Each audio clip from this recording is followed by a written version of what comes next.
Welcome to Port Washington. We're here at one of the town's best-kept secrets, the Gene Rimsky Theater, the landmark on Main Street, right on Main Street in Port Washington, across from the library. It's so fabulous that you can go to restaurants, you can eat before or after theater, great shows, great performances, easy to get to either by car, by train, by bus, by taxi. Come, you have to see what's going on inside. Louise Fishman is waiting in there to talk to us, so why don't you follow me?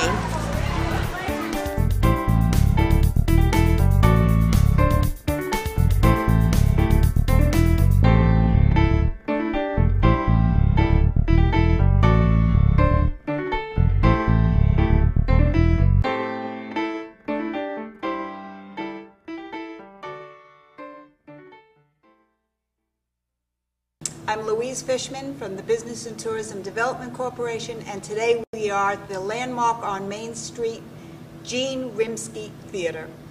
We are at 232 Main Street in Port Washington, and I'm really excited. We're at a wonderful theater. I'm going to be interviewing Sharon Mayer Kennelly.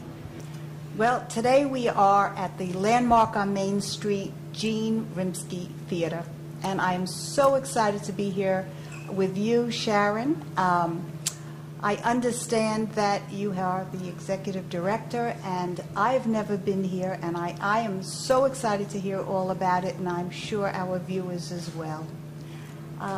Welcome to our program, and tell us a little bit about the landmark, how it became a theater, how it went from a school to a theater.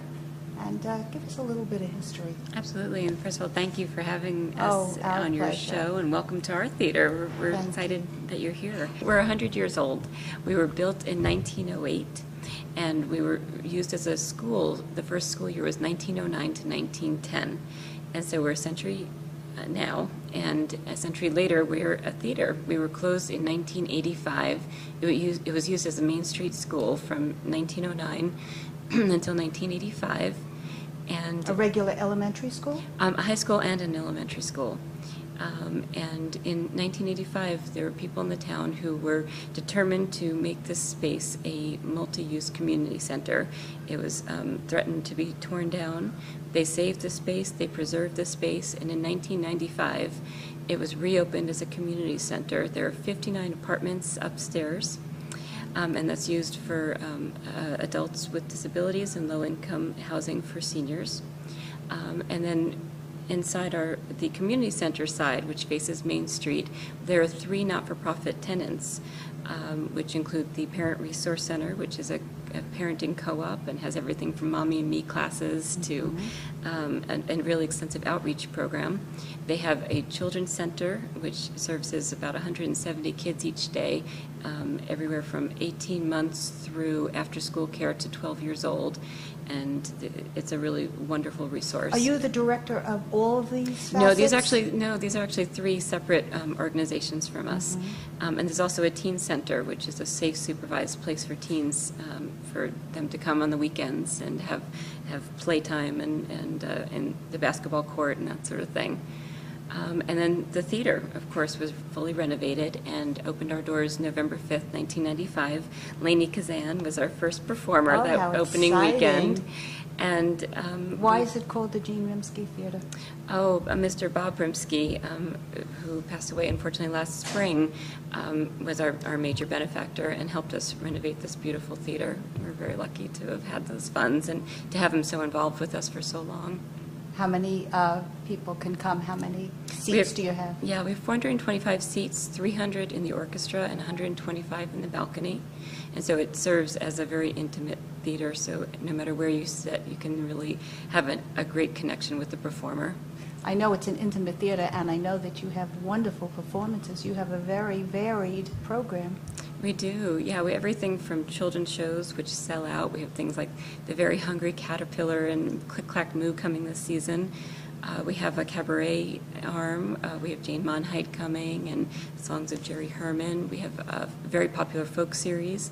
Suzanne Vega is coming under that wing. How can somebody find out all about these things? They can call the box office at 516-767-6444, or they can visit landmarkonmainstreet.org. Wonderful, wonderful. Can you give us a little bit more of a history on this theater? Yeah, absolutely. We're very privileged. There was a major fundraising effort, and we've procured a Steinway Grande piano, which has been used by performers like Marvin Hamlisch. You really get wonderful people here. It's been really exciting. I think you're a secret. You shouldn't be a secret. The best kept secret. Now you're helping us get the word out. Thank you. Oh, wonderful. And you have performances during the week as well as the weekends?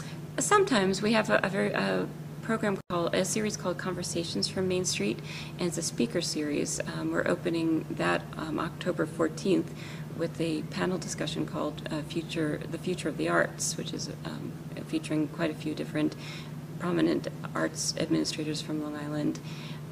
We have Ron Darling coming in November, also under that bridge. Oh, nice. So those are mostly our weekday performances, but our weekend performances are usually our performing arts. Do you sell out very quickly? You know, how much in advance do you suggest that we buy tickets? Pretty far in advance. Martin Sexton, who's opening our season next month, October 10th, is nearly sold out, as is Ricky Lee Jones, who's coming a little bit later in the month. So that's wonderful. Yeah. Well, that's very exciting. I'm even excited to be sitting on the stage. Would you think you could take us on a tour of this wonderful school? I'd be very happy to. Good. Thank you. Thank you. Sharon, we have Leslie Gross with us now, our Hi, town Sharon. clerk. Hi, Leslie. Thank you for welcoming us to the Gene Rimsky Theater. Oh, thank you for being here. This is exciting. Tell us about these pictures. Where do they come from, and why are they here? Yeah, absolutely. Most of these artworks were actually part of the original Main Street School, and someone had the foresight to save them and then donate them back to Landmark. So we have them as part of our permanent collection. On this side of the theater, it's mostly Frank Kleinholz, who's the artist. On the other side of the theater, we have Ada Wheaton's collection. And she was from Port Washington. Yeah, right, exactly. And a lot of them are actually local pieces. There's the duck pond, and then there's the tree collection, and actually our most recent We'll have one. to go over. But these are lovely because they depict so many of things that children do.